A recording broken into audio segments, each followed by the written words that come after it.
Hello, welcome to Anime Mystics. I'm Roman, and tonight I am watching Goblin Slayer Episode 3. So, last episode, we were introduced to his childhood friend, who is known in the series as Cowgirl, for those who don't know. He is staying with her and her uncle. On their farm. It looks like he pays quite a bit too to stay there. The bag of money he gave him was like this big. Let's see. Basically, he never takes his armor off. That's what we saw. But no, he basically wakes up really early in the morning to walk around the farm to look for goblin footprints to make sure that they're not scouting the area. And if he doesn't find any, then he checks all the fences and stuff to make sure they're not damaged. And if they are, then he replaces whatever needs to be replaced. But they end up going to the city. He wanted to go to the guild so that he can find more quests. And she needed to take a delivery to wherever she needed to go. I think it was also the guild. But he gets there. And he's basically just standing over to the side at a table.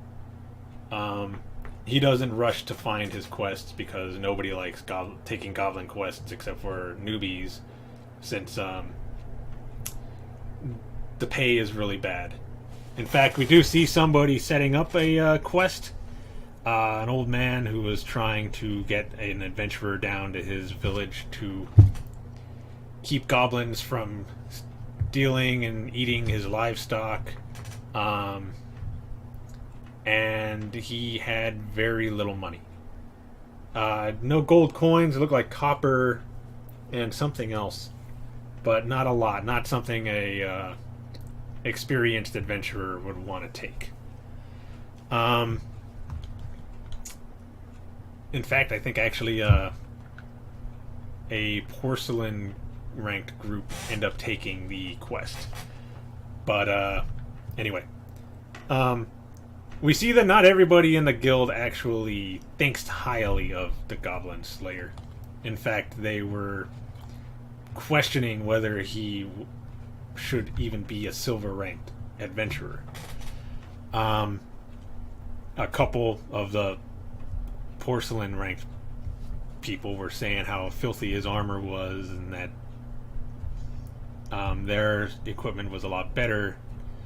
It doesn't really matter what kind of equipment you have, dude. He's got his equipment set up for goblin slaying, so it doesn't really matter.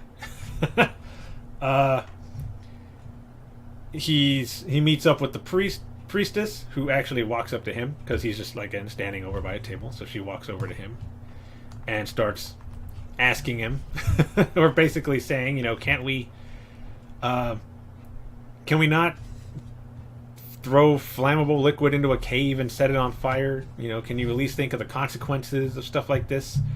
And he's, his normal self, just better to have the goblins dead. Don't want them alive. She says, yeah, but you could have caused an avalanche. And he's like, well, the goblins are worse. So we're going to take out the goblins and worry about an avalanche later. And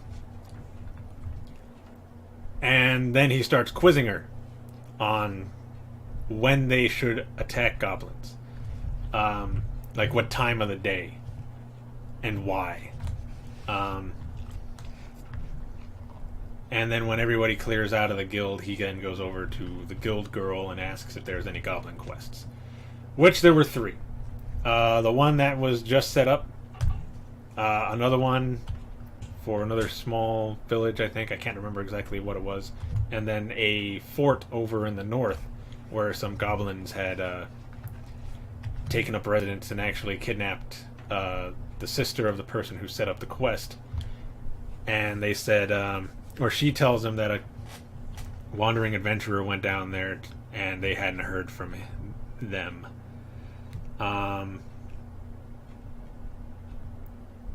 He basically says that it's most likely too late for them, but if he deals with the goblins now, then there shouldn't be any more casualties. So he's going to take that one.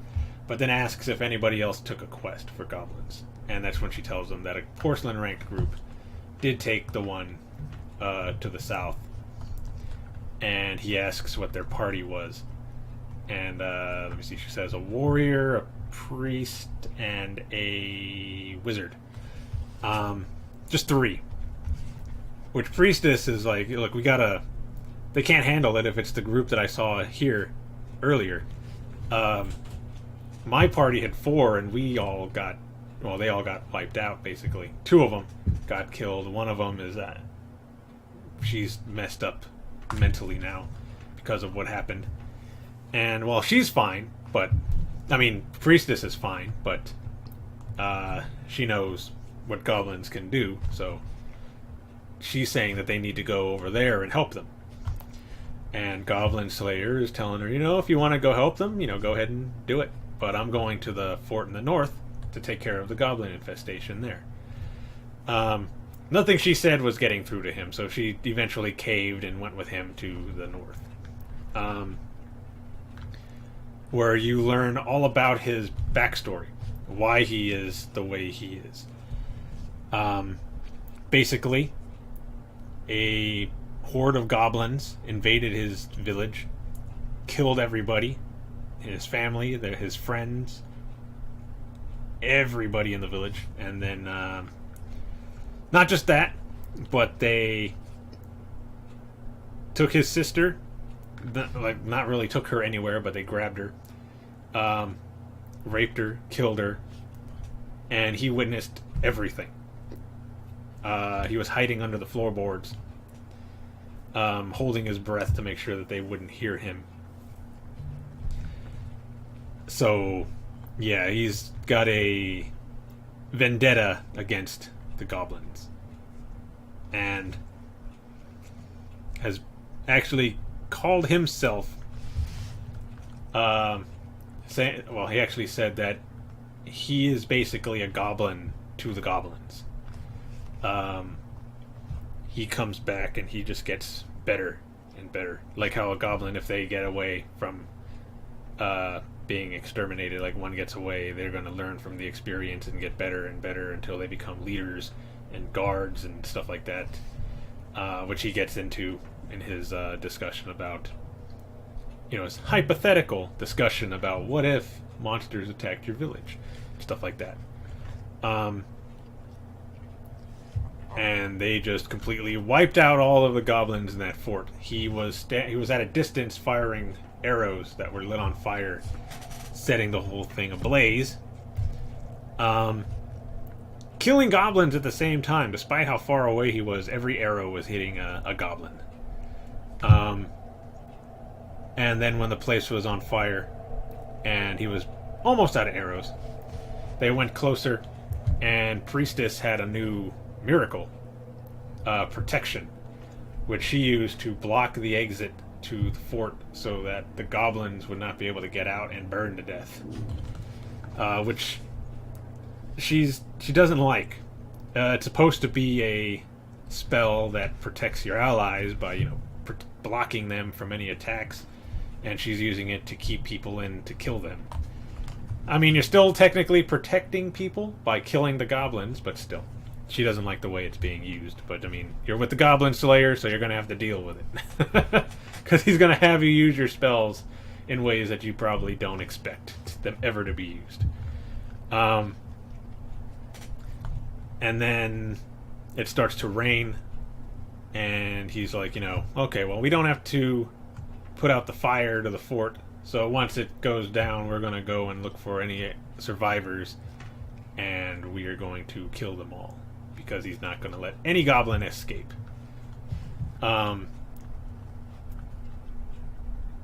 And while all this is going on, Cowgirl is at home, just waiting for him to come back. She's, worried because he's out doing his adventuring, but she's, I guess, worried that one day he just might not come back, which is a good thing to worry about. And while she's waiting, her uncle is basically telling her, look, I don't want you getting close to this guy. I let him stay here because he pays, but he's pretty much lost it. He's your childhood friend, but he is not all there anymore. And after what happened to him and him being basically driven by revenge, he's right. But as the guild girl said in that episode, he's doing something that needs to be done.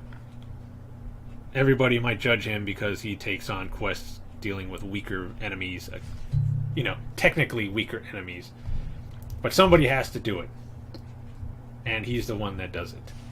It's a job that, kind of like a garbage man or something, it needs to be done. And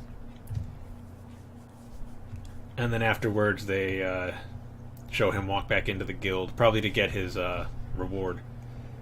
And then he goes home, back to the farm.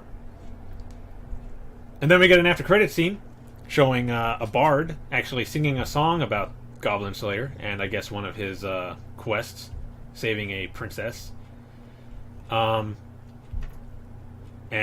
about how he basically is not able to settle down because he is destined to destroy the goblins and stuff like that.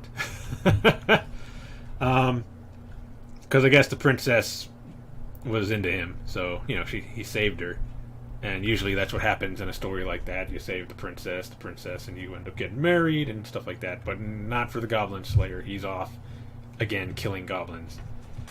And we have a mysterious person watching.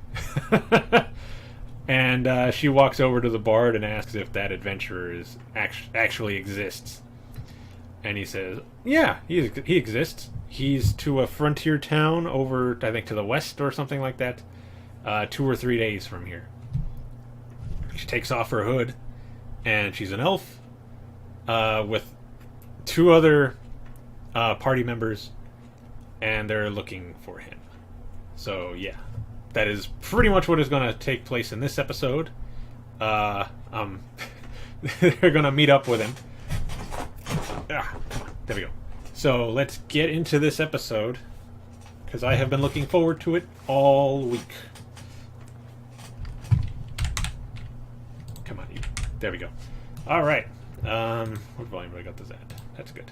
Let's turn this up, though. Okay, so the video is going to be located over here, and the link to the reaction is going to be in the description down below.